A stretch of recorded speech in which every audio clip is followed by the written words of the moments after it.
Good. Okay. Yeah. So let's just do that. So got that one. So yeah, if you just look at me as if you're rather than the camera itself. Yeah. Because that's better for consistency. We'll just start off with who you are and how long you've been doing comedy and when you got into it really. Okay. My name's Micky Finn and I'm a Liverpool comedian. Been doing the clubs now and pubs and sportsrooms, dinners and theatres and pantomimes for 40 years now.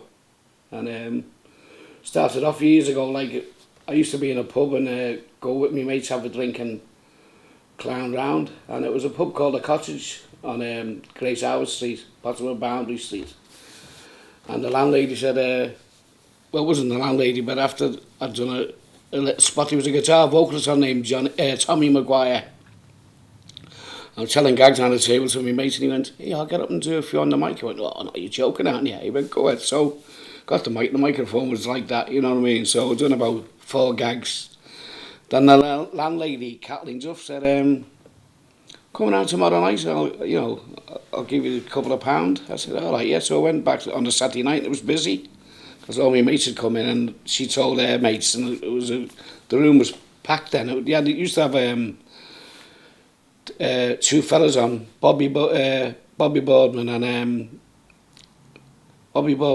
Brian Green. They used to play there on a Saturday night, so they had the microphone. So I done about 10 minutes and it was okay. So I just took it from there then, threw myself in the deep end, just going around everywhere and getting up, And then decided to get this what you call a big. It was like trying to make it a clown's outfit. I got a big dicky bow, so my mother made me a big silver dicky bow. I had a wig on, hat on, and I had tights on then like Max Wall, and a little coat, so I was going around everywhere getting up like that. And then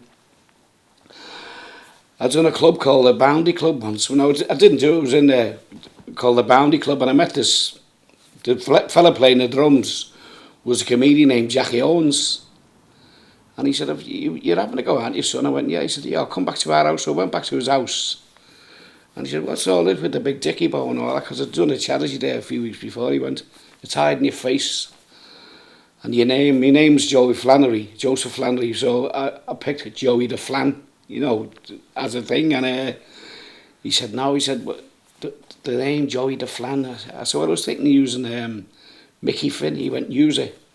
He said, yeah. Then he went upstairs and come back then with this tartan jacket. He said, yeah, I'll wear that. So I wore the tartan jacket, decided to wear a docker's cap, rough-looking trousers, braces, and then I just went on from there. Then I went out as Micky Finn and doing there and everywhere, But when I first went, I was like, what I was doing gags and all, but I went down to work in Butlands, in Bognor Regis, about 68.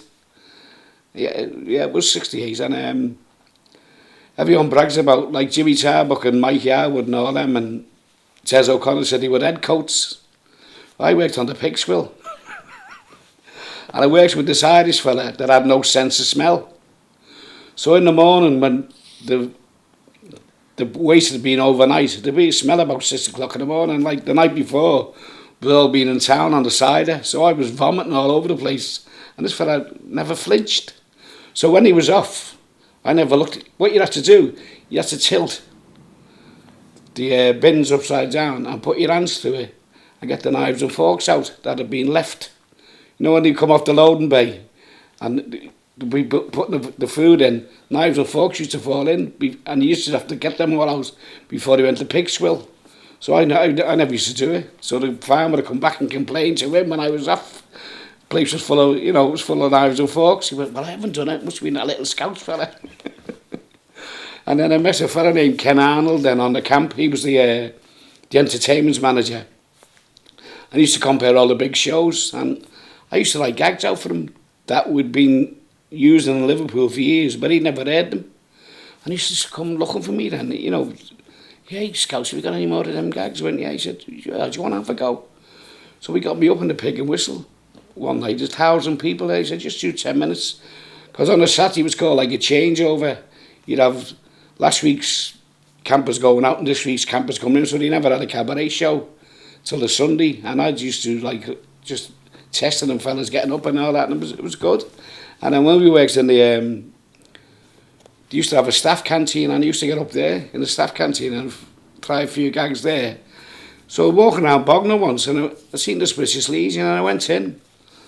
And funny enough, one of the fellas behind the bar was an old Scouser. I said, hey, any chance of coming on and Saturday and having a, do a few gags? He said, we can't pay it. I said, don't want paying. I just want the experience. So I went and done that. And I've done it about, in the season when I was there, I've done it about 6 times. And then I've got this agent's name, Jean Charles in Folkestone. So I rang her, he said, come down to Folkestone. So I got the train from Bognor to Folkestone. And I had no money for things, so I slept on the beach. Well, not on the beach itself, but it was like, where they kept all the deck chairs. I slept in that little till the next morning. Got the train back to Bognor and just in time for work. So I just took it from there and just throw myself in the deep end everywhere I went. And the thing is, I used to stand in the house, when I lived in the house in Oddie Street, and look into the mirror and turn the clock round on the mantelpiece, on top of the mantelpiece, and work my act, and go through my act, and allow for laughs or no laughs, and then turn the clock around and see how long it could do, and just progress and progress and progress. And then used to go around watching all like Jackie Hamilton, Eddie Flanagan, Sonny Jones, Jackie Owens, Bert Cook, Joey Kay. There was Bill Dean. There was about 40 comics around Merseyside, and I used to go and watch the different styles, pinch a bit of this and pinch a bit of that. But when I say pinch it, never pinch routines. Do a gag, because I've always said gags are no one's. Gags are gags. Everybody has this. I seen a comedian do a gag once, and it was okay. Then the next night, I seen Eddie Flanagan do the same gag, and I was on the floor laughing my head off. It's the way Eddie Flanagan done it. But I've always said gags are no one's. A lot of people say, you're robbing Mike. We're not robbing gags. Gags are no one's. It's when you pinch a routine off someone. That's pinching, But it's like everything else. It's just you're progressing. I treat every night as my first night anyway. I don't go around. If I go to a club and do well, I never go back thinking I'm going to do well again, because it doesn't work that way. I call it Russian roulette. You just go in, and I still get my nerves. I've been doing it for 40 years, and people go, you don't get nervous before you go on. I go, yeah. After all this time, I said, well, when I stop getting my nerves, I'll pack in, because there's nothing there. And I call it the cement mixer. About 10 minutes before you go on, the cement mixer arrives, it goes round in your stomach.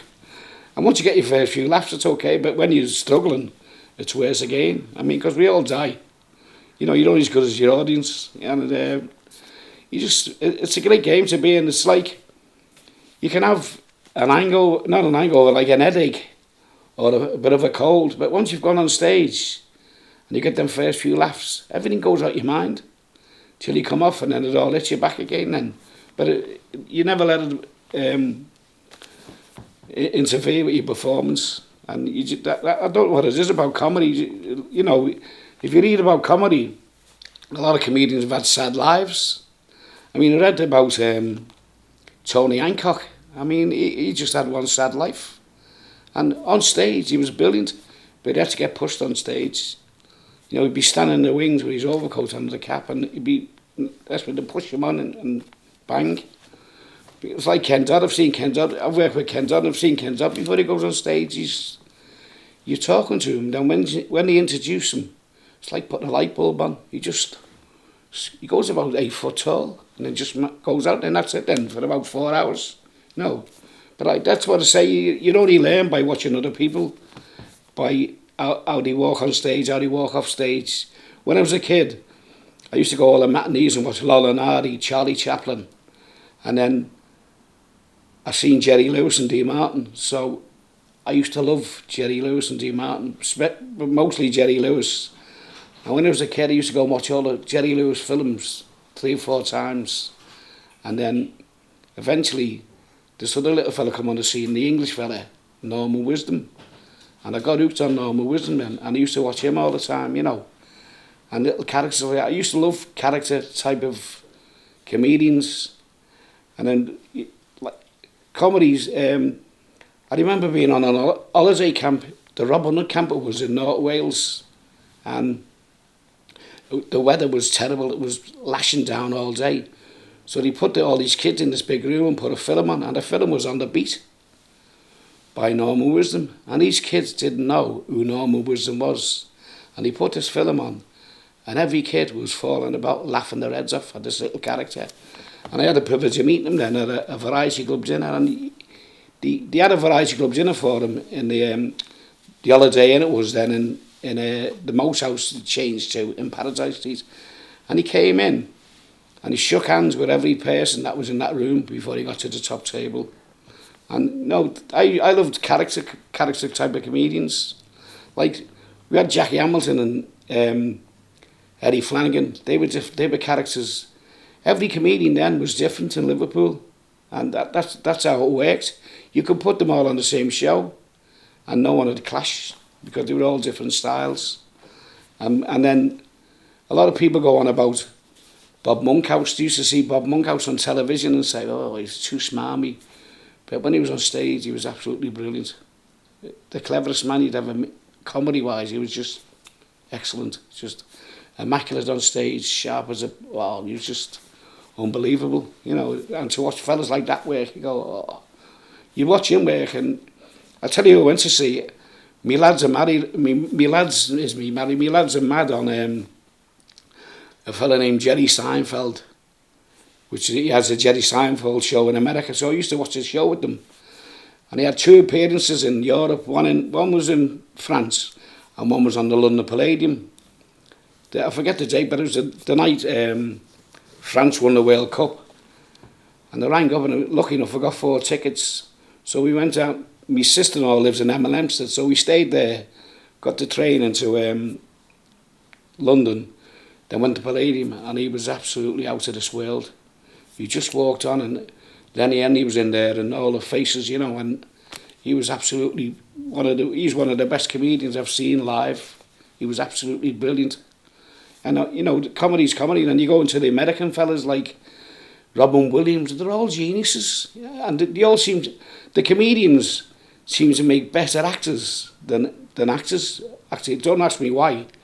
The way, like, and Billy Crystal, I watched Billy Crystal do the Oscars, and he had this thing up, and I was looking and saying, I watched him do these Oscars, and I went, we're in a different league to them.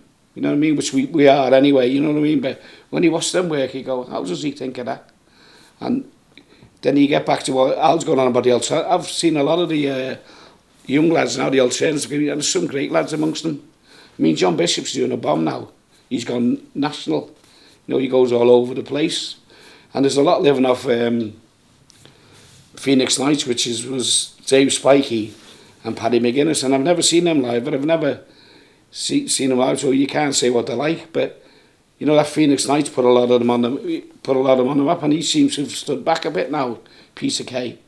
You don't see him live and anymore because he's made a lot of money, you know, so he probably doesn't have to work again, but he's full of ideas. So whatever's happened between them, I don't know, because I think they should bring that Phoenix Nights back, because Phoenix Nights to me was what we go through in the workingmen's clubs, but the people come onto it. You know, the ordinary punter, they knew what we were going through then. And he used to go, is that right? I go, yeah, everything he's betraying there is what you do in the workingmen's clubs. That's the way they treat you. You're not an act. You're just a bit of you're nothing really, you know. When you go to a workingmen's club, because you're the entertainer, you don't mean a thing. The bingo's more important. The sales, you're just there to fill the night in while you sell the bingo tickets. And, you know, that's the way it works.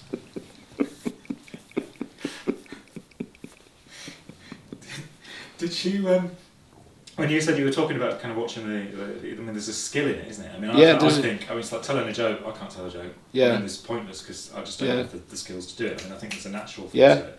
But did you think, I can do this, or did you think, I want to learn to do this? Or was see, you can't, it's in you, but you have to progress by it. It's like,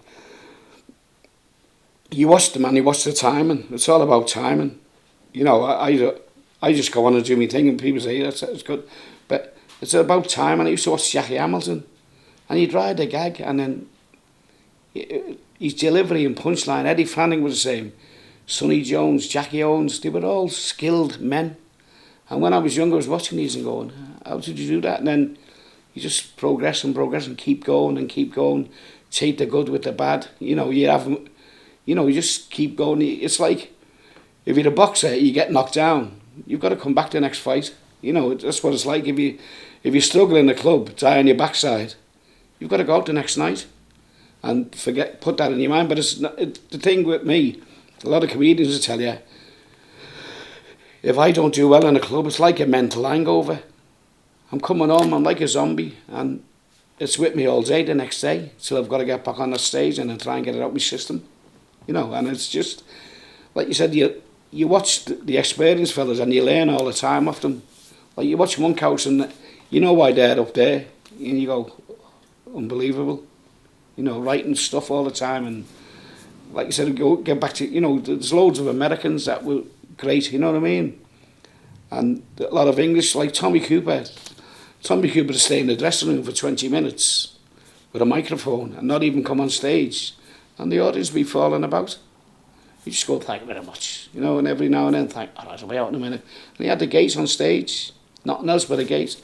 And he'd come on and open the gate, walk through the gate and shut the gate, and everyone, you know, little simple skill things, like Norman Wisdom. If you watch Norman Wisdom, on stage he was like an athlete on stage. He never stopped. I watched a documentary on him once, and before he went on stage, he used to put Vaseline underneath his teeth so his lip wouldn't stick. You know, and if he got a bit nervous or something like that, because you get nervous on stage, your mouth goes dry, and the back of your shears starts sticking to you end of the back, you know, with sweat and worry.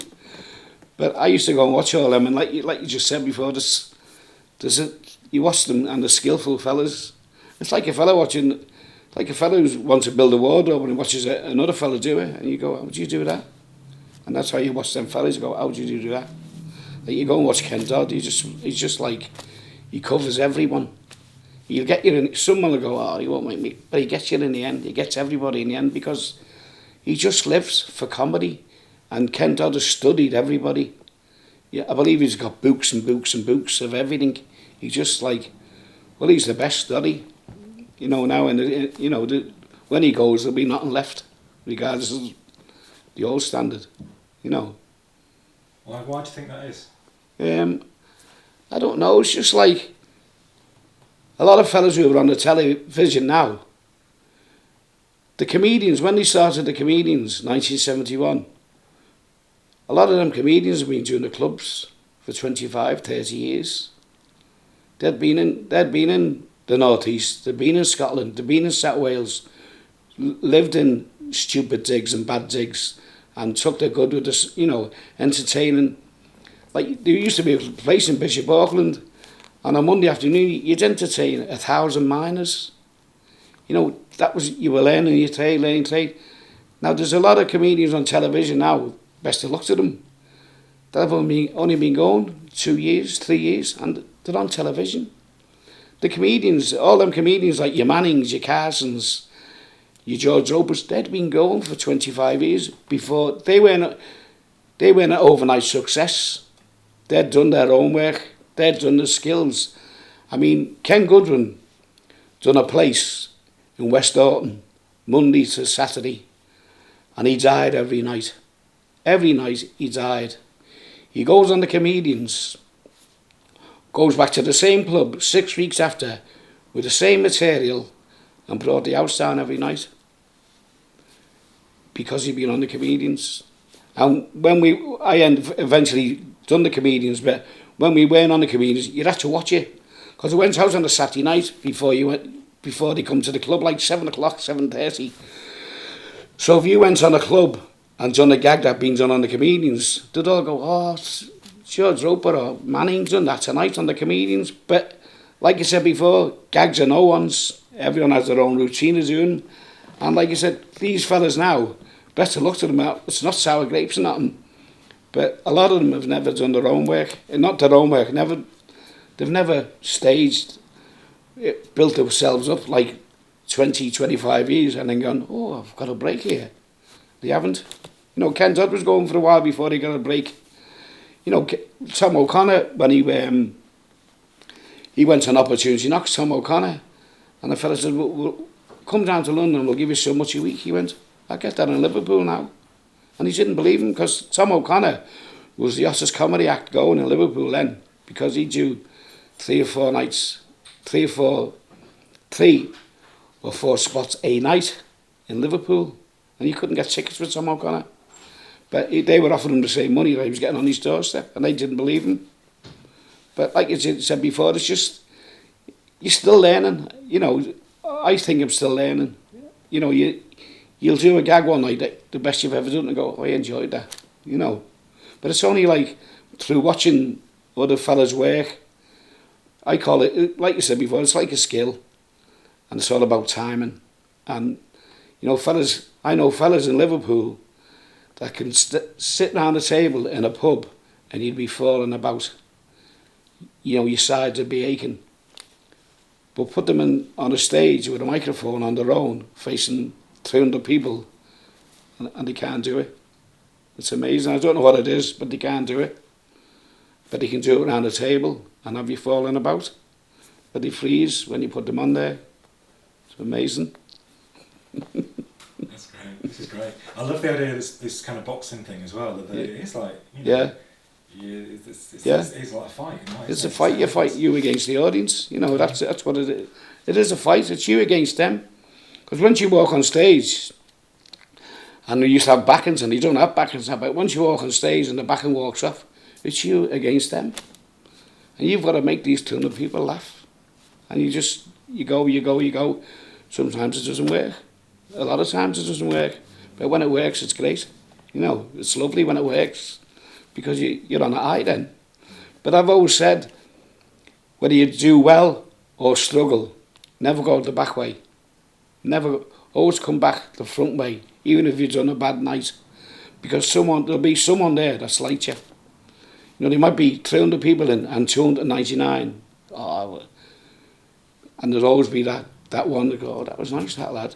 You know, and it's like, if you do a place out of town and there's a few Scousers in, you do around Wigan and the Scousers are laughing and the other people are not, then eventually the Scousers stop laughing because they think they're embarrassing themselves then, because they're not laughing at you. Instead of fighting your corner, being on your side, they go bump, you know what I mean?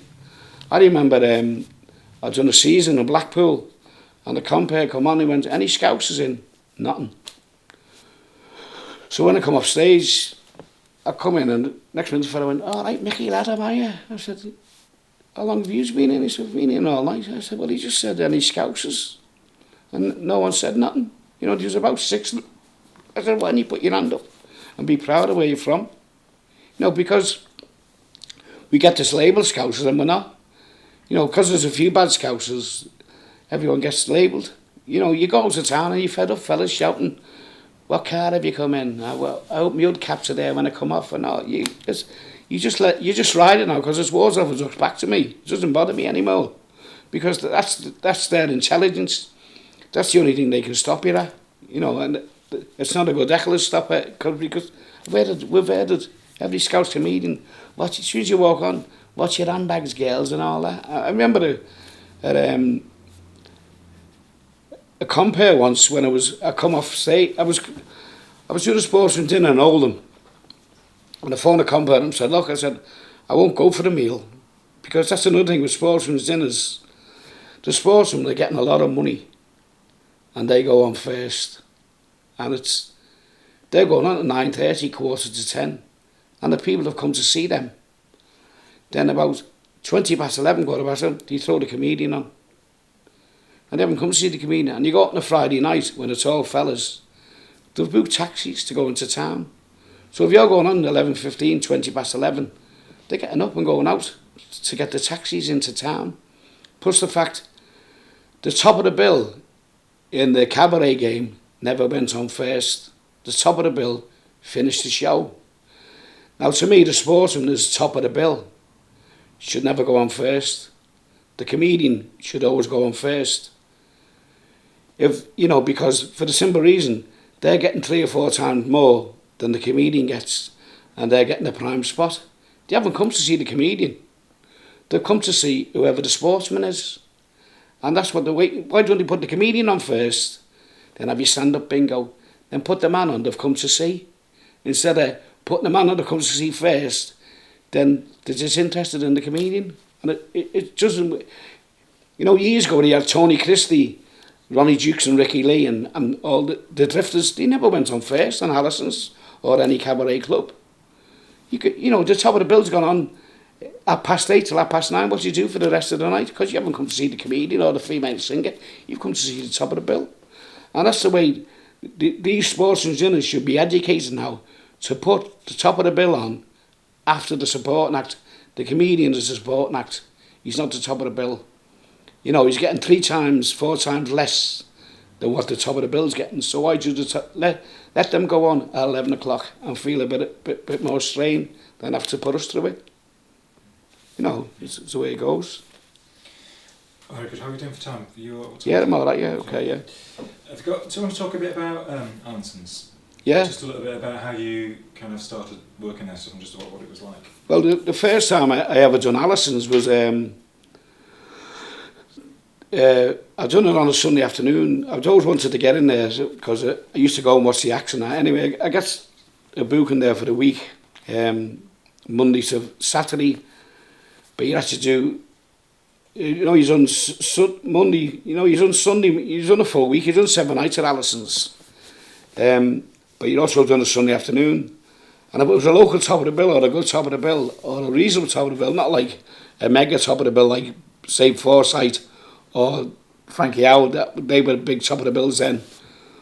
The top of the bill then was Desmond Decker, and he wouldn't do Sunday afternoon, so John Allison went, if he's not doing Sunday afternoon, he's not doing the rest of the week.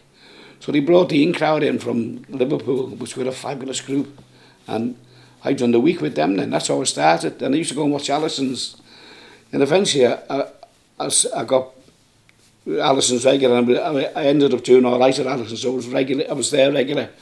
And then Al Nolan was the compere, so we used to have a ball. I used to go in early and sit in his dressing room, you know what I mean, and we'd have a gab and a laugh and all that, and a little bit of relax before he went out. We'd have a ball, and he'd walk out and take over the stage and that, and I kept going to Allison's and that, and that's where I met my wife in Allison's, Hazel. She was the barmaid, one of the barmaids, and she seen me. She told me later that she seen me, and she told people, oh, just seen a good comedian there, and this, that, and you want to see him when he comes back. So I come back, and eventually we ended up going out together, you know what I mean, and we got married. But Allison's was like, it was absolutely brilliant, because nowadays, now when you finish your act now, say you're on a social club 9 o'clock till 10. Years ago, when you're on a social club 9 o'clock till 10, you could go back to the cabaret clubs. You could go to Allison's 10:30 and watch a good top of the bill. And that's what's missing now, because Allison's Tuesday, Wednesday and Thursday would have the licensees in that had worked the weekend. If you had a pub, then you were a licensee, and you couldn't go out Friday, Saturday, Sunday, because that was when you were making your money. Taxi drivers made the money Friday, Saturday, Sunday. So taxi drivers would go out Tuesday, Wednesday with their wives and their girlfriends, and that used to bring more trading. Whereas now, when the taxi drivers are finished, there's nowhere for them to go. There's nowhere for licensees to go. There's nowhere through the week to go out with your wife or your girlfriend, because there's no cabaret anymore. Whereas when Allison's was there, it was 7 nights a week and a Sunday afternoon. Sunday afternoon, there'd be 600 fellas queuing around the block. And fellas would be taking ale out and all that. Like Matty used to work there, and he'd have 2 trays, Matty. He'd have 1 tray with all ale on and top tray, and he'd be like working. And the more they got out, the more the people spend. And it was unbelievable, because it cost them nearly nothing to get in. And if the show was good Sunday afternoon, they'd come back then, the quiet nights with the girlfriend or the wife, and go and see it again. But Allison's was like Drifters, Tony Christie, Bruce Forsyth, Wilma Redden. There there was comedians on there from out of town that you hadn't seen here before and were brilliant. Fella like Benny York, Paul Melbourne, who was a Liverpool lad, he lived down, he used to come, Paul Melbourne, he stood out. Like the Chimes duo. And there's no Chimes duo, the Black Onyx, Cy Tucker and the Friars when he's done comedy. There's no comedy, there's not many comedy groups now. But there used to be loads of comedy groups. There used to be one called the Whackers, all Scousers. Funny, then they changed the name to the Albert Dock. Then you'd have Candlewick Green on there. You'd have Regency Cream. You'd have Time and Place. They were all comedy show groups. But there's no comedy show groups now. There's only Schooner going now, and Chimes too, that I know of. And the Black Onyx, I believe, are still going. But they were from Yorkshire, but they were an excellent act. And they're doing, at the moment, they're doing a tour with Ricky Tomlinson, and they're doing a bomb. This is it. You can't, like Cannon and Ball done a show last year. Cannon and Ball, there was Cannon and Ball, Frank Carson, Johnny Casson, Bucks Fizz. There was on the show with 6 acts, with 6 top of the bills when the cabaret clubs were going, and you couldn't get tickets on the Thursdays for it. It was packed every night because they're bringing what the people want back.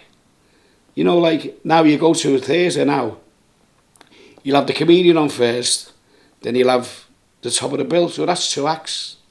Whereas that show that Cannon and Ball, they're doing it again this year with Faith Brown and Tom O'Connor, Roger DeCourcy. They're 6 top of the bill acts, all on the one show, and that's variety to me. Not 2 acts, there's 6 acts on, and you go, like we do. We used to go to Terry Phillips' gym once, me, Jackie Hamilton, Stevie Fay, and I said one day, why don't we start a comedian show? He went, what? I said, no one's doing a comedian show. He said, well, there are loads of comedians. I said, yeah, the show we want to do is like, first comedian does this spot, second comedian does this spot, third comedian does this spot. Have a break. Then all come on together with dress suits on, bow ties and a microphone each, and bounce off one another, because people that watch the comedians thought that that's how the comedians worked. It wasn't. The comedians, you done a 10-minute spot each, 10 comedians, 12 comedians, and then if you done an Irish gag or an airport gag or holiday gag, Johnny Ann would edit all them, and all the gags would follow one another. So the people at home thought that the comedians were all standing together with a microphone. They weren't. He just used to edit it. Well, you know anyway, but he used to edit it, and it looked like that. But I said, so what we done, we got this comedian show going, me, Jackie Hamilton, Stevie Fay, went on, done our first spot each, and come on together in dress suits and bow ties, and people used to go, oh, because you were dressed up. You know, you weren't dressed down, you were dressed up, and a microphone each, and then do about 35, 40 minutes each. And it was seeing you in your own spot, and then seeing you in a different light, and bouncing off one another. And you'd have we used to have a ball. You'd have a music act to open up, and a music act to finish for dancing. And that, to me, is a night's entertainment. Because they're getting the comedian individually as they know them, but they're also getting them as they don't know them, bouncing off one another. You know, one sells a gag, one sells a gag. And it's easy because you know that many gags that you forgot about, that he might do a chord gag, and you go, oh, I remember that chord. Then you'll do a chord gag, he'll do a chord, then he might do a holiday gag, you know, oh, holiday. And what it is, it's a great thing for comedy, because you're refreshing your memory again. You're bringing gags out. They're all gags. You know, there's no new gags, because whoever was Prime Minister in 1950 got battered. Whoever it is now 2000, whatever football team is having a bad time, got battered. Football teams having it's just all the thing. It's just you're updating it. That's all it is. Just changing it and making it. It's not topical. It's topical because you're trying to make it topical, but it's been done before. And you know, like when I used to do Alison's, I always done the Echo. Whatever was in the Echo, anything headline or anything that sounded funny, I always done it the next night. I never done it the night at the Echo, because when people went to cabaret clubs then, they'd be coming home from work, they'd have the tea. If they didn't want the tea, they'd get something to eat in the cabaret club. But if you come home at like 5 o'clock, 6 o'clock from work, show started at 8 o'clock then. you'd have to be in at 7 to get a decent seat. So you'd read the Echo when you got home. So to me, it was topical the next day because, you know, you hadn't read it. You know what I mean? And the fellas that were coming, and because I read the Echo last thing at night. I don't read it before, and like I said, you haven't read the Echo, so you can't do nothing that was in the Echo that night because you haven't read it. So the next night, they'd read the Echo, and you knew what you're on about then. Brilliant.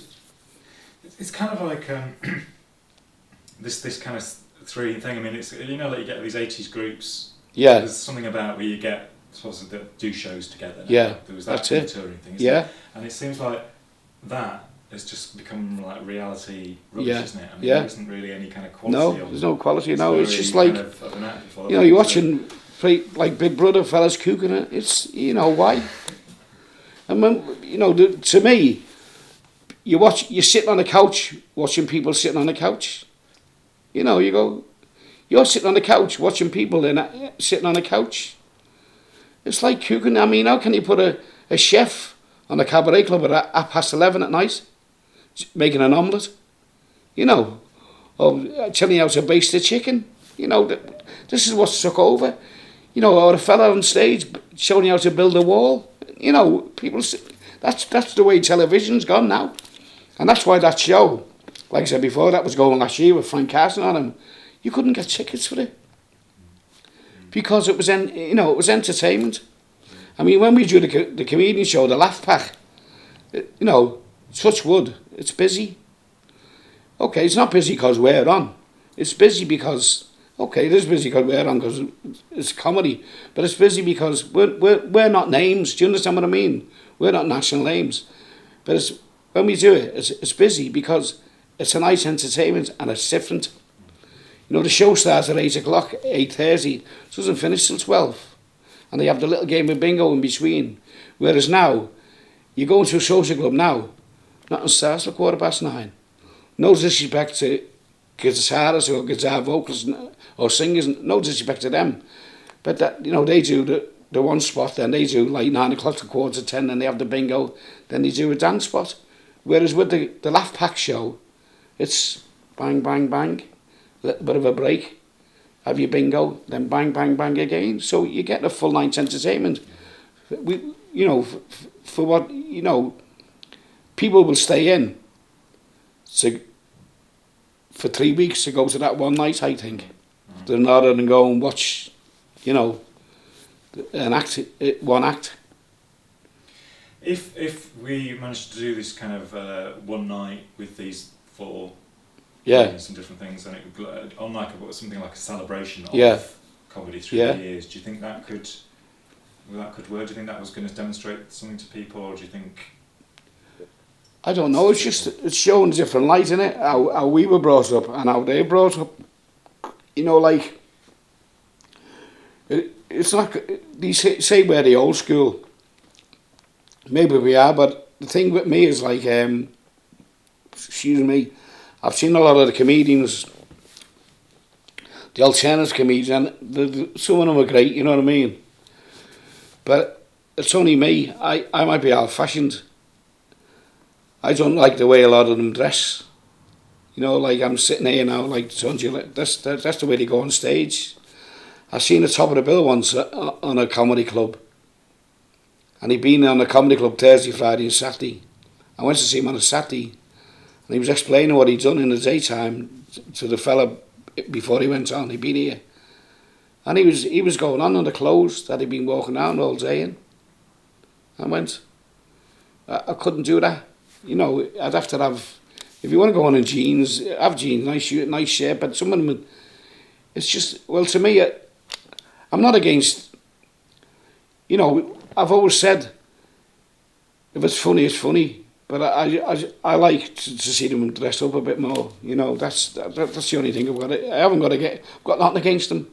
I mean, I like them. It's just like, if they just smarten themselves up a bit more, because the people that's sitting there, they've got dressed up to come out.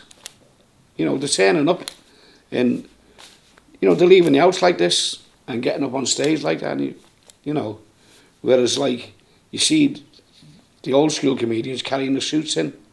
they go in the dressing room and put a suit and shirt and tie on. Like tomorrow night, you see, I'll be dressed up and you'll see Al dressed up, you know, with shirt and ties on, doing comedy. When you watch Monk House, he was immaculate. You know, you watch Jackie Hamilton and Flanagan, everyone was dressed up. Sonny Jones, Joey Kay, the Chimes get dressed up. Paul Melba was immaculate.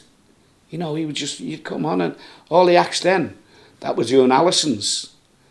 Everybody was dressed up. Apart from the characters, like I wasn't dressed up, but I was playing a character. But when I come off stage, I had a shirt and tie on and a suit. But when I was on stage, I was scruffy because that was my character. Whereas these comedians are going on stage, doing a great show, but that's not their character, that's the way they're going on. You know, whereas like, you've seen a lot of character acts, like Max Miller was a character actor, you know, he was dressed up. Doddy used to dress the big fur coat on, and you see them all dressed up. Norman Wisdom with the tight jacket, and they're all character comedians, you know, and you walk on, you go, like you've seen all the Yanks years ago, like Jerry Lewis was always zany and wacky, and everything's character. But like I said, I used to go on with like the Docker and all that. But when I come off stage, I always had a nice shirt and tie on or something like that to go into the audience and say hello and how are you and all that, you know what I mean? But the comedians now, that's the only thing I've got against them, is that coming in the gear, leaving the house in the clothes they're working in. You know, that doesn't work with me. How would you? I know, sorry, time was just. No, you're right. Go ahead. Just because I was just, how would you define the difference between mainstream and alternative comedy? Is there a definition?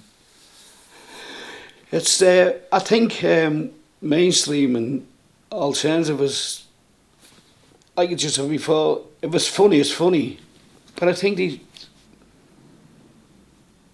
lot of them use too many. I don't like comedy talking about parts of the body, whether it's male or female. That's not comedy to me. Comedy's humorous. I don't find parts of the body and this, that and whatever, when they get down to filth in the end. Whereas I seen a duo on the other night, a comedy duo, and they were drawing on a penis on a blackboard and saying to the kids, yeah, this is what and I went, hang on, this is, they're overstepping the mark. Whereas I've seen a lot of alternative comics and they're very funny. But when someone go down the road of swearing is an industrial language to me. You hear it every day. But a lot of people, I've seen a lot of comedians, even in the alternative, even on the mainstream, swear, and the punchline's the F word, and they've already done 3 Fs before they get to the F. Whereas you'll see a comedian like Billy Connolly, he used the F word, and you'll fall about laughing because he's done it in it's effective. It's made you laugh. Whereas, like I just said before, I've seen fellas come under like machine guns with the F word, and you go. But I've got on against alternative comics. I like them, but it's just like, I don't like the smut or the filth type of stuff. I might be old-fashioned, I like everyday humour. You pick up on the street and you see little things like, you go to Liverpool and you watch characters. I like drunken characters and people like that. You watch them and you learn off them. You go, that's funny, that. And they don't know they're funny. I seen a fella once, I'd been to see Everton playing, and I walked down Stanley Road by where Stanley Hospital used to be, and I'm waiting for the bus to go to Lidland on a Saturday night. I wasn't out in the night time. It was about 7 o'clock after the match, and I seen this drunk walk along, and he was really drunk, and he fell over. So I'm watching him, and he crawled along the rest of the street, and he crawled onto the sidewalk, and he got himself up the wall like that, and then he went. And I'm over the wall, I'm over watching his character. It was like a sketch out of a film. He went like that because he got himself back. And I couldn't believe if you'd have had this now there, it'd have been a great sketch, because he just crawled along the floor and onto the sidewalk, then got himself up against the wall. I said, I'm not going home to help him, because I've done it before and it doesn't work. We're coming home from a booking once, and this drunk was lying, on the floor. We went past in a taxi, me and my mate. I went, just a favour, taxi driver. Turn around, there's a fella lying there drunk. So we gets out, lifts him up, and he shit himself. And it drops all around the bottom. I was spewing up. So I've never done it since. And that's why I never done it with this fella. But I watched him get up and go, made up, because he'd got up the wall. Oh, God. I think we've got loads though. Let's just, I suppose what motivates you really? I mean, what, you continuing to do it? How old are you now when you've got it? Yeah, 63 this year. 63. Yeah. You're still carrying on. Yeah, it was when the phone stops ringing, you pack in it. It's just, you must be doing something right. But I love doing it, I mean, I like, years ago, you don't get many now, but years ago I used to do a lot of charities. And charities are nice for you, because you're learning your trade. You're helping someone, but you're also helping yourself. Because there's nothing worse. What it happens nowadays, because of the decline of the clubs, you'll work Saturday, then you won't work until the following Saturday. And it's no good for your mind. Whereas, like, when you're in Allison's and the cabaret clubs, then you're working 7 nights a week. You were doing one club, then going to another, so you do 15 spots in a week. Then you go to out of town, you go to the northeast, you'd be working 7 nights there. Down in Birmingham, you work 10 nights, you were working all the time, and you knew what you were doing. But now, it sounds funny, I've got a mate of mine just had an art operation, a singer, and he had Billy Myers. He hasn't been doing it for a while, but he said, my bottle's gone now because I'm forgetting the words of the song. He said, I'm trying to think, but once you go on, it comes back to you. I don't know why. I was out there, I never worked for like 9 months because I had 2 throat operations, so I never, and a lot of, a thing called Mega. We have a golf society you come to tomorrow night. It's called Mega, Merseyside Entertainers Golf Association. And he's done a lot of shows for me and kept me going. Like, we're playing golf tomorrow in Runcorn, and there's 30 artists. Everyone in the play golf is a singer, a comedian, a strongman, a comedy duo, and all different types of acts. And you'll see the type of show tomorrow. There'll be 4 acts on tomorrow. But we play every...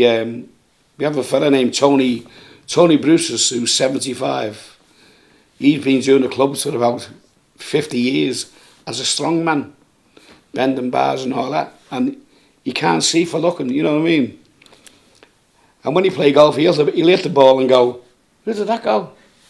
So anyway, we're playing golf for Pagewood and Buckley, which is in North Wales.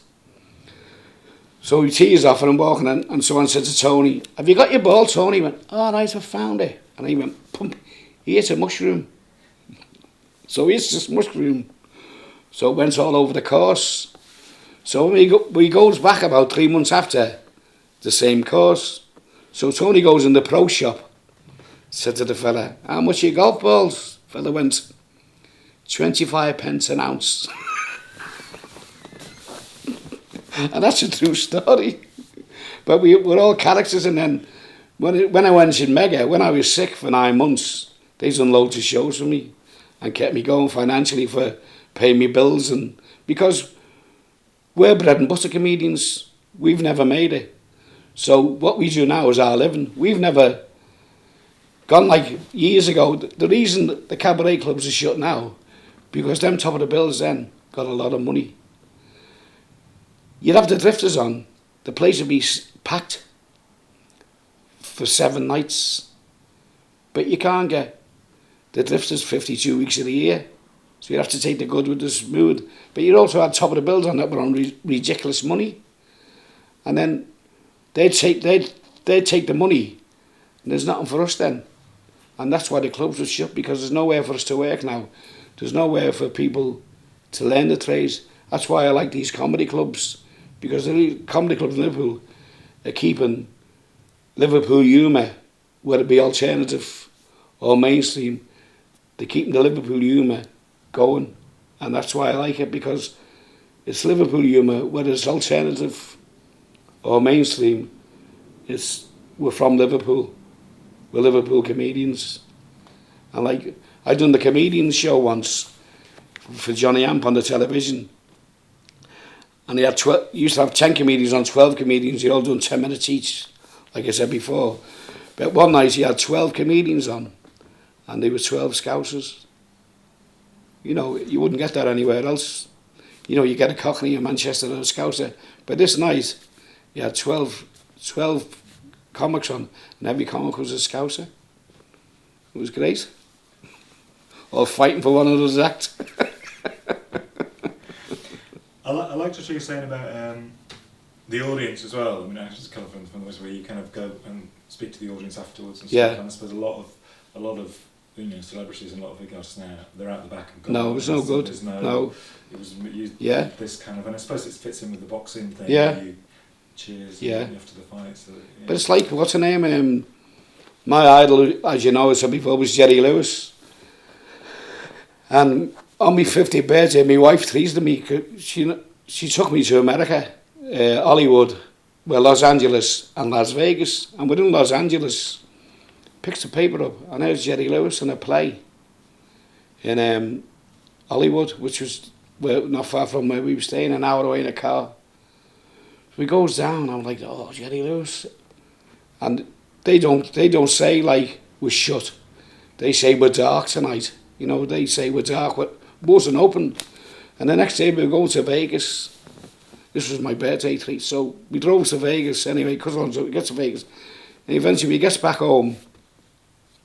And about a year after, I picked the stage up, you know, the paper, the stage where all the acts used to buy. I mean, the stage years ago was like a telephone book, and now it's like just 2 or 3 pages. And he was coming on the Dominion Theatre in London, so my wife got tickets for me. It was my birthday actually at the same time, September, and I didn't know. In the meantime, she wrote a letter to Jerry Lewis, telling him what I do, and he was my idol when I was a kid and all that. So he goes to the Dominion Theatre, and the fella said, if he gets any letters, he gets about 300 letters a day, he doesn't answer them.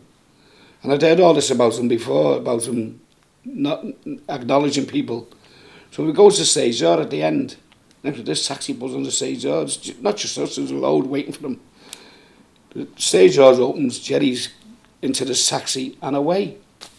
Thought nothing of it. I said, oh, well, I've seen the show and all that. John Cleese was sitting in front of us, watched him on stage, and I was like that. Couldn't stop watching this man. That was my idol when I was a kid. Watching this Jerry Lewis. I wasn't watching the other actors, I was just watching them all the time. Every time he moved, it was like that. And I was reading the paper one day, about 6 weeks after. Next week, the letterbox goes. Big thing like that, opened it. I've seen the top, Las Vegas, from Jerry Lewis. A big signed photograph. To Micky, best wishes, Jerry Lewis. And he'd kept that letter, which he must have read about him, and he sent me. It was like that. And his office was in Las Vegas. But I didn't know that then. Otherwise, I'd have went round the office not to, like, see if he was in. Or not like that, but just get a bit of memorabilia. So I've got a big T-shirt of him now. And I've got this thing, so I'll frame that eventually, you know what I mean? And I still idolise him, you know. I've seen him in cabaret, but he was the fella that started it all for me. You know, as well as Laurel and Hardy, Chaplin, the Three Stooges and the Bowery Boys. And, you know, like... Kids now, I've got a grandson now, he's nearly 3. And I was with him yesterday, and he's watching Tom and Jerry, or I watched as a kid, and still laughing the way we laughed. And it's that could size up comedy's comedy, innit? Kids now of 3 are laughing at what I laughed at when I was 5. So 58 years ago, I was laughing at Tom and Jerry, and my grandson, 58 years later, he's laughing at him. Tom and Jerry, the cartoon. He laughs at Lola and Hardy. Well, I was laughing at Lola and Hardy when I was 5 or 6 when I used to go to matinees. He's 3, he's laughing at Lola and Hardy. So that comedy, them two, they're 50, 60 years old and they're still making people laugh. They've been gone and dead for years. Like I said with the Norman Wisdom film in the Holiday Centre, teeming out rain. Kids didn't have a clue who Norman Wisdom was. But every kid was laughing at this On the Beat. And I bought On the Beat after that. And I watch it and some of the skills in it, comedy-wise, and you go, comedy's comedy. You know, it doesn't matter about age groups. Comedy's comedy to me, and that's, you know, keep people laughing. And it's the best medicine going. You know, that's what I find anyway. You know, you know, people could go out with a domestic in the club, and if you bring their night round, it's nice. You know, get them talking again, and they've had a good night, they've had a good feeling. Then it could work the other way. You know, they could go home and have another domestic because you were crap. And he wanted to go and he didn't.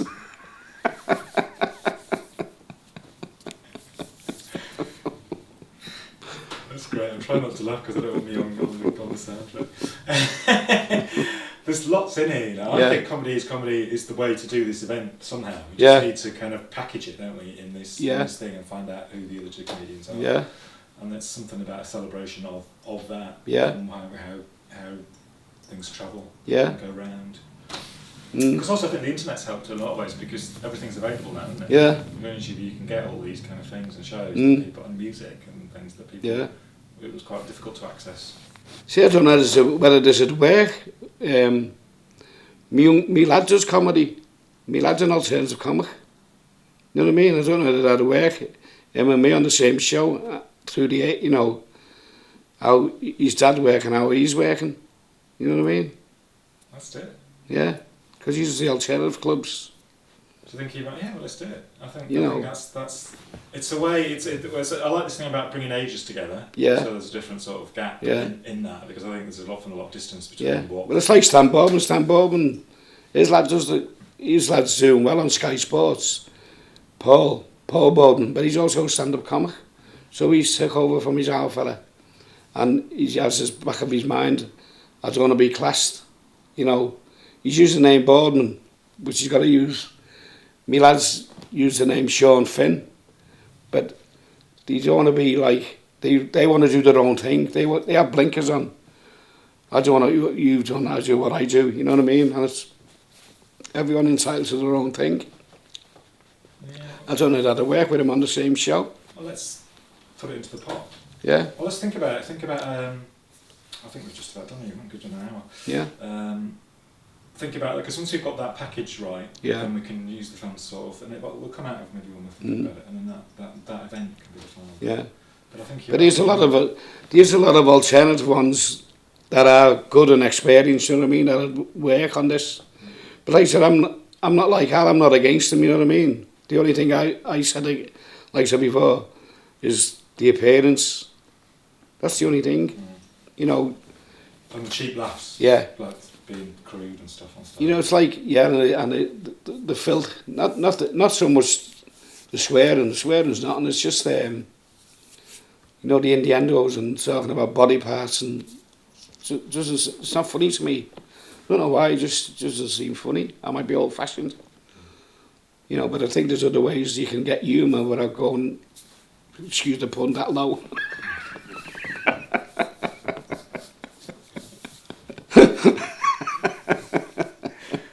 I suppose it's like shock humour, isn't it? It's kind of like you're embarrassed to laugh because it's like you don't know what else to do really. But you know, they go to see Chubby. Chubby packs a place. But Bear Cook used to do that on Stags. Bear Cook and a fellow named Georgie Thornton. Georgie Thornton was alternative, was blue before Chubby was born. Georgie Thornton would do it, but Bear Cook could do. Years ago, you done an afternoon. You'd work with 2 strippers, and it was all men, and they'd have from fluff. Then on the same night, you'd go to a cattle club and do the same act without the swearing. You know, and you go, that's how it works. You know, like, there's this ventriloquist named Neville King, and he has a penis as a thing, and he has some lines and all that. But when he hasn't got a penis, you've got to think, but he said to the fella, I'm doing the same show tomorrow for all kids, but without the swearing and without the penis. He's doing exactly the same act. But like I said, the lads used to do Sunday afternoons, a bit of swearing and all that with the slippers. Then Saturday night, the same night, they're in a Catholic club, doing the same act, but no swearing. And that's how you cut your cloth to fit the occasion. That's it. You've got to think on your feet, you've got to adapt, haven't you? That's it. You've got to switch it. Yeah. You know, Yeah. you go in and you see it's going to be rough, you've got to go see the you or them. Yeah. I like this idea more. Shall we stop? Is that the boxing thing and adapting to your audience as your opponent? Yeah. And how people deal with that. Yeah. Is interesting. Mm. And that would be the same for alternatives and Christians. So it's how people deal with it and what people see as that. I know. I think we should go down this road because it brings a bit more. But the difference in the comedy clubs to us is like, they don't serve alcohol. They serve alcohol, but they don't serve it while the act's on. Whereas if we go to a social club, we're on at 9 o'clock, someone might only come in the door at 9:10 with his wife, and they walk, and the mates go, what are you having? And so that everything's happening while we're on. Whereas on the alternative circuit, they don't serve alcohol. Tasers, they're facing you, and you got the attention. Whereas in the workingmen's clubs, you're fighting the audience, but you're also fighting. You're not fighting them, but you've got to get through to the audience, and then you've also got to get over the noise as well. That's why when I started, I used to shout. You know, like, and then slow down a bit. Then if someone went a bit louder, I'd shout louder than them on the mic. Tell me Greg's a bit louder, but it's all this interference that you've got to. That you like. This is what you're facing when you're on stage. You know, you're focusing on your act, but something could take your attention off. You know, like you might be having a good night and you see a fella over there not laughing. And then you're doing your act, these are all great. But that fella's not laughing and you keep looking at him, you know, trying to make him laugh in the end rather than the people that's thinking. If I like getting my shadow over you, I'll try and do it from this side. So I'll move the chair. I'm not wobbling too much. I'll get a bit of this and then. Is that right? Yeah, whatever you want. I'll try not to move too much. Mm. So what I'll do is maybe if you're alright with that, if I film these later, and then I can cut them in. So just to get a bit of you looking through them, and talking about them, and I can just. Okay.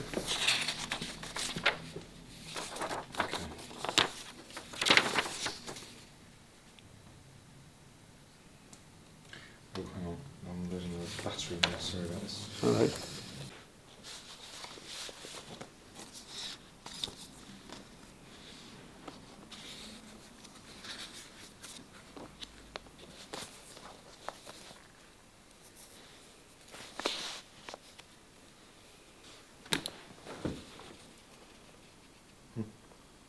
You got a lot of stuff. Do you collect things as you're going along? A lot of memories? No, not a lot. No, I didn't. That's where I fell down on. These are just little bits of me. You know what I mean? Al's got all the photographs that he really actually work with.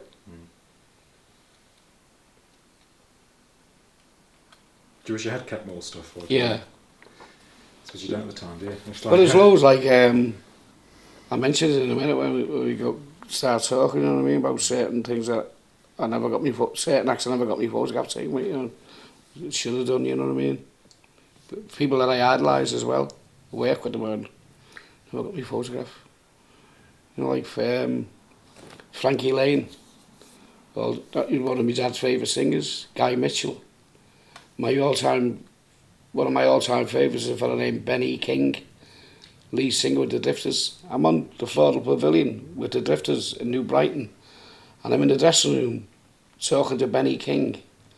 who've got everything he's recorded I have at home. And I never got my photograph taken with him. I went to see one of my all-time greats again. My top three would be Brooke Benton, Benny King, and probably Al Jolson on that King Cole or something like that. Or maybe the lead singer of the Four Tops voice-wise, but there's that many. But Benny King's up there and Brooke Benton. And I went to see Brooke Benton on Allison's. I never went backstage and got my photograph taken with him or nothing. And I still go, oh, I should have done. And Frankie Lane, one of the all-time greats. I was on Southport Theatre with him. Never got my photograph taken with him. Guy Mitchell never got my photograph taken with him. And just people like that, you know what I mean? That you're idolised and you don't get your photograph with them. Stupid, innit? I always know you're going to see somebody you know, you're always a bit embarrassed to go, yeah. oh, I really like what you do. It's like now, the pluses about being a comedian in this game is like, you meet your idols and you work with your idols. I've never made it big. I've never been a national name, you know what I mean? And like you said before, I'm a bread and butter comic. What I do earn is me living. But I idolise footballers like Wally Fielding when I was a kid. He used to play for Everton. I was first seen him when I was a little kid. My dad used to take me to watch when I was about 7 or 8. And that's when I first started seeing this Wally Fielding. And he used to idolise this little fella when he used to hold his sleeves like Dennis Law holds, and he used to hold them then, but he was the first one I seen, Wally Fielding, and be playing football. And I met him at a dinner and I've got my photograph taken with him because I'd you know, go, oh. And then people like Colin Harvey, I used to idolise Colin Harvey. And now you meet them and they're not friends, but they associate with you, they call you by your first name. God rest his soul, Alan Ball, Peter Reid. I do a lot of dinners with Howard Kendall. He was Everton's most successful manager. And these are the pluses. You're meeting, you sit next to your idols and you're pinching yourself going, you know, I used to go pay to watch these and now I'm sitting next to them and I'm entertaining them. It's great. That's what it's all about. It's like these, see that, when I said before, that was the first uniform, well not uniform, that was my first gimmick. It wasn't my first gimmick, that was the big dicky bow and all that, what he said, but that was the Mickey Finn.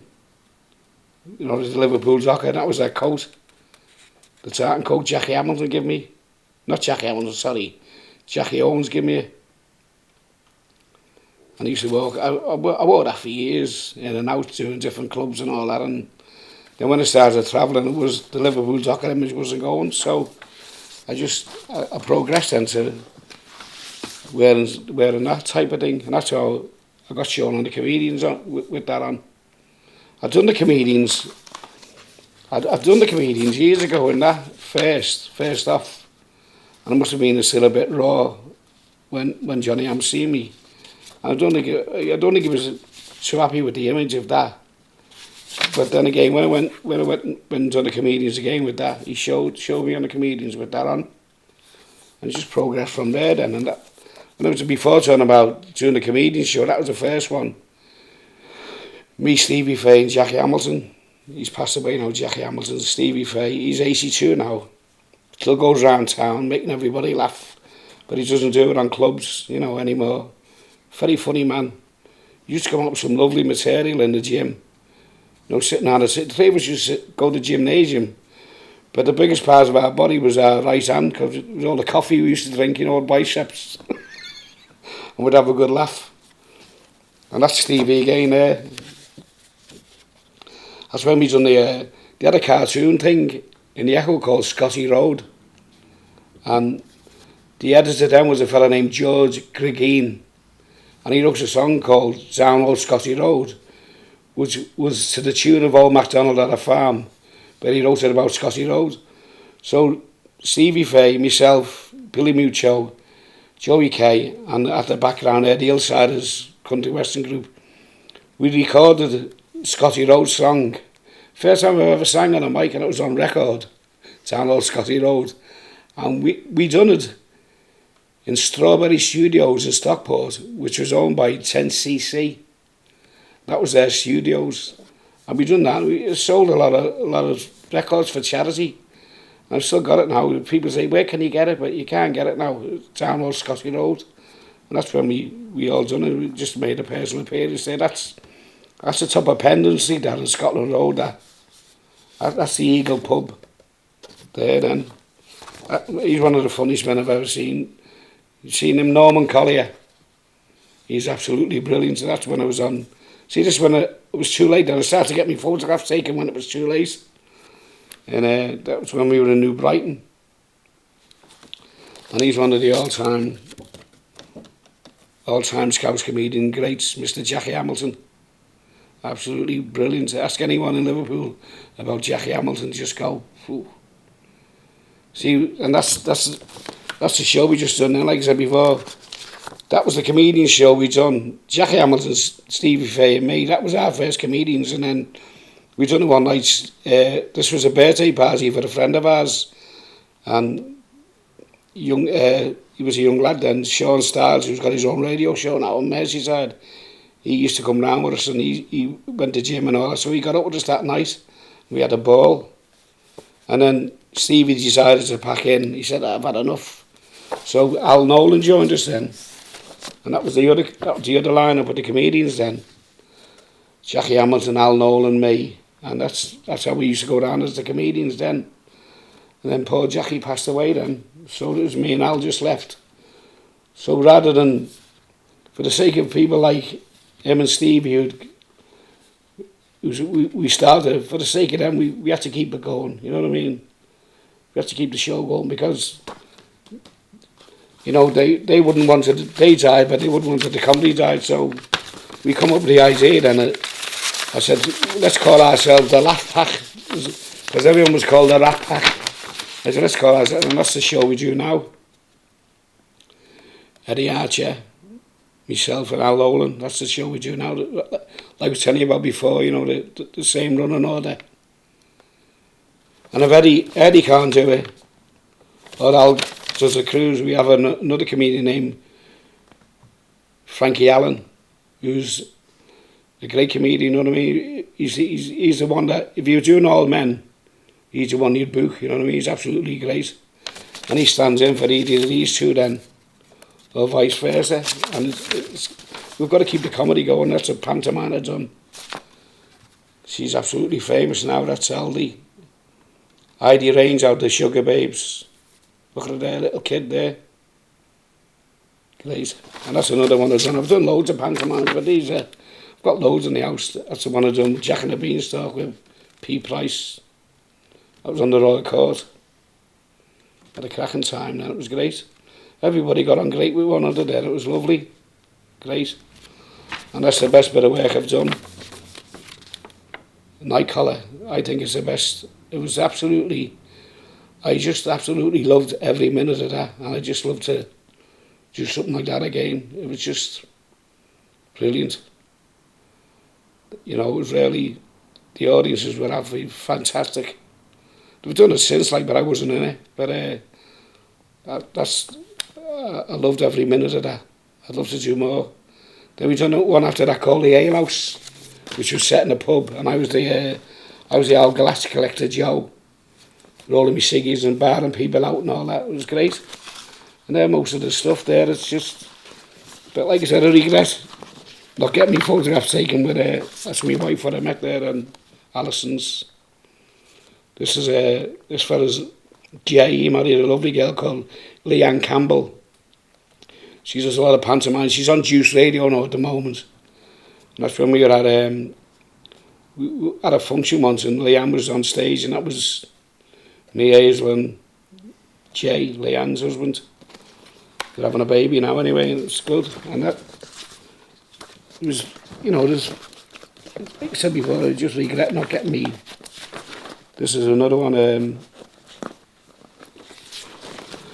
Variety Club dinner. That was 40 years, a celebration to Johnny Amp.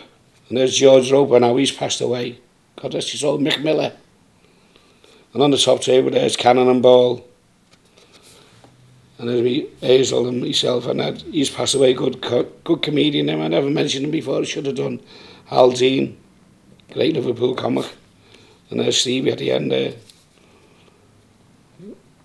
He always sat at the end in case you had to pay, you know what I mean? Yeah, Mick Miller, great comedian, him. The old Scouser, Scouser, Scouser, Scouser, Scouser, Scouser. And the top saver there's Cannon and Ball. But the thing about all them, everybody's friendly. There's no, like, no animosity with anybody. If you see people, because we all know what we're doing. Like you said before, it's like you all know, you're all fighting. It's your living, but when I say fighting, you're not fighting in a way, aren't you? You're fighting for a laugh. And that's it, we all know what we're doing, and you say the good with the bad. People think you just get up and do it, but there's more to it than that. It's a lot of hard work, a lot of disappointments, a lot of heartache, and you just keep going because you like doing it. The good nights override the bad nights, so that's the rewards. And like I said before, you meet all your idols, and greatest games to be in. Some nights it works, some nights it doesn't, but that's life, innit? You see, you're doing different clubs each night in different places. You feel sorry for fellas that's working in Fords and doing the same job every day, And best of luck to the fellas. They're earning a living like we are. That's all we are, bread and butter comics. All the big names of, but we're just bread and butter comics. It's great. We're the reserves. That's great. I think we got it, I think we got enough for now. Yeah, all right.